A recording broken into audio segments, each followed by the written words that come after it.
Hello everyone and welcome to this new tutorial series we're calling SudoBytes. This series of short videos will be aimed at beginners and folks just starting to learn TouchDesigner. Specifically, we'll be building small networks that solve real problems we've experienced while working on interactive installations. We will try to avoid using Python where we can. This isn't to say you should avoid learning Python, as it can unlock deep capabilities in TouchDesigner. However, using Python when just starting out can muddy the water on basic concepts and fundamentals.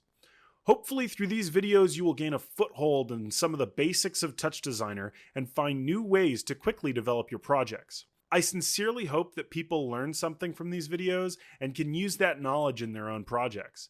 With that out of the way, I'll see you in the first video.